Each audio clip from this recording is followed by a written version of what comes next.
Hey everyone, today on the table we have one of my all-time favorite aircraft, the F4U Corsair. And even better than that, this is actually a re-release of one of my all-time favorite RC planes, the E-flite 1.2m Corsair. That's right, the 1.2m Corsair is back with a brand new livery and a few upgrades along the way to make it even better and smarter than the original. Now, I have the 1.2m Corsair already. You've probably seen my unboxing video, a few other videos where I took that aircraft and I repainted it and actually backdated it to an earlier model Corsair. I ended up refilling the exhaust ports here on the fuselage, moved the exhaust pipes down below, completely repainted it in a tricolor paint scheme, and made it Ike Kepford's World War II Corsair. Very fun project, lots of detail work, did a 3D printed cockpit, did guns in the wings, did lights out on the wingtips, custom decals from Cali, all sorts of little 3D printed little pieces and parts all around the aircraft. Very fun project, but this one I'm going to do something a little bit different on, and the reason is because it comes out of the box kind of as a blank canvas. The original 1.2m Corsair came out in this Marine post-war training scheme where it had those big green and white bands all over the aircraft, and I was never really hot on that, so a repaint was mandatory. With this new one, it comes out of the box basically as you see it here, kind of what I consider like a blank canvas, right? So not all the decals are installed from the factory, which gives you the option to kind of pick and choose and do what you want to do. When you get it out of the box, it does come with the national insignia is on the both sides of the fuselage, as well as you get one side on the top of the wing here and the bottom of the wing over on that side. And that's all the decals that come on it. The rest of it are for you to pick and choose. There are decals for both Navy and Marine Corps Corsairs that come inside the kit, and you can pick and choose what you're going to do. As you can see, I already added the Marine sticker on here, so I've already kind of got started on my blank canvas, and I've decided that I'm going to do a Marine Corsair this time around. That way I have a Navy Corsair and I'll have a Marine Corsair. And the other interesting thing is that they picked the Korean War national insignias right off the bat, right? Well, and the reason why I think that's significant is because that's really considered by most to be the forgotten war.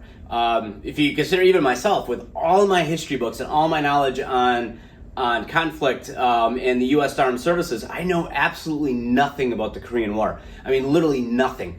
My wife's grandfather actually fought during the Korean War, and I didn't even know that until after he passed away and we were at his funeral. So I missed an opportunity there to learn from him and actually learn more about that conflict so I get a better understanding myself. So since this one came with the post-war Korean markings, which are the red stripes on the national insignia, that's how you know it's post World War II.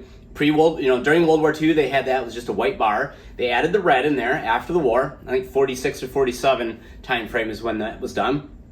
I'm going to take this opportunity to learn more about the Korean War, as well as more about the Corsair's involvement in the Korean War. And what I've already learned is that these aircraft were used in a multitude of different roles. They were used as a night fighter, as an air-to-air fighter, as close air support, ground attack, and even reconnaissance. And that's just kind of the beginning of like just scratching the surface of the history of what these aircraft were involved in. They were flown with both the Navy and the Marines. And E-flite gives you the option right out of the box to do either a Navy scheme or a Marine scheme with their kind of prepackaged decal kit that comes with the aircraft. As you can see, I'm doing the Marine one. You can also reach out to Cali Graphics and pretty much do any scheme of any Corsair you could possibly ever think of. She could probably help you out. In fact, she's going to be helping me on this Corsair, as I have found a Michigan-based pilot that I've decided that I'm going to research his career and make this airplane match his. So I don't have all the graphics for it yet. They're on order. They're not here yet. So I'm going to take this opportunity to just kind of talk about some of the other changes and improvements made to the new Corsair here. We've already covered, of course, the blank canvas approach that allows you to pick and choose what you want to make the aircraft. But I want to talk about some of the other upgrades. And then when I do get my graphics from Cali, and I'm going to get some 3D printed parts made for the cockpit and some rockets under the wing and all sorts of little things, then I'll come back and we'll review the aircraft at that point. So I'm going to go ahead and get the canopy popped off here, and let's go ahead and talk about some of the upgrades on this brand new re-release E-flite 1.2m Corsair which is much smarter and more capable than the original one that I just built a few years ago.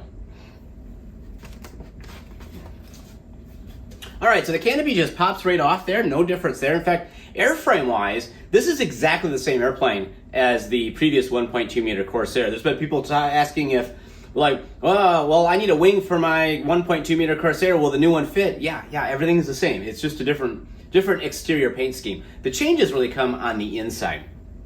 So it has a brand new receiver in it. It's got an AR631. If you get the bind and fly model, it's got an AR631 receiver that comes pre-installed inside here. It's got safe now, which the previous one did not. It's got AS3X. The previous one had AS3X as well. And you can either bind it with or without safe. It's really personal preference. There are advantages and disadvantages to both, but I'm not going to go into trying to argue with the internet on that. But just say if you decide that you want to have safe on this aircraft, you now have the ability from the factory to go ahead and do it. I'll be doing that because I think it's actually a very great tool. I learned that recently you can use it when trimming on an aircraft to make it even easier to trim. You can put it in safe, get the aircraft nice and level, turn safe back off again, and see if it's pitching up or down or rolling left or right. You can make some adjustments and then just kind of keep reworking back and forth there with safe on and off to trim the aircraft, especially useful if you're doing it by yourself. One of the other upgrades to the aircraft is a new 70 amp ESC. It's buried underneath here, so I can't even really show you a picture of it, but the ESC is located underneath the battery tray here. And that ESC is allowing the aircraft now to be fully capable of both 3S and 4S batteries. While the other one was 3S from the factory, it was pretty well assumed that you could run it on 4S and kind of accepted that yes, you can do it. Although never officially marketed as a 4S capable aircraft, there's plenty of people who have done it and just had to obviously make sure they didn't run full throttle, full time, and burn up the ESC. But a lot of people have been flying this on 3S and 4S for years. But now with the upgraded ESC, it is now officially a 3S, 4S capable aircraft. And since this is a -4 model, in my other one I have backdated to a -1A model, this is a much hotter airplane, right? They made a lot of improvements from the beginning of World War II all the way up into the Korean War. So I kind of look at that and say, well, if I'm going to fly one on 4S, this would actually be the one to do it on 4S because it's already kind of a hopped up airframe in terms of what the Corsairs really were at the time. So those are the upgrades that have been done to the aircraft besides the paint scheme on the outside.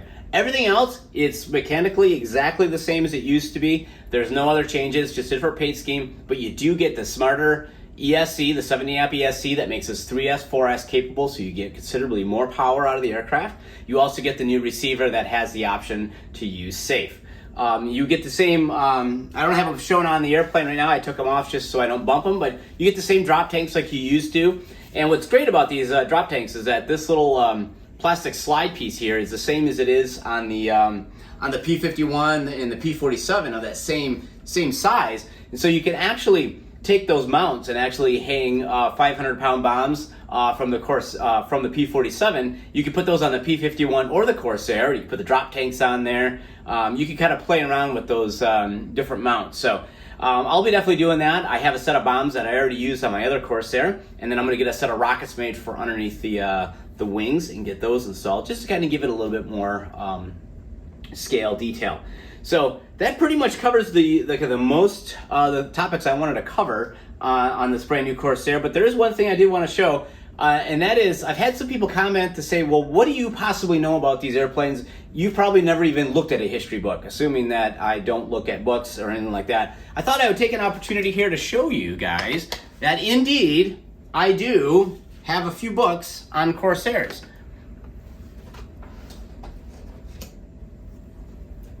Here you go. This is a stack of books that goes, these are all just for the Corsair. I use these books when researching my original Corsair, when I repainted it.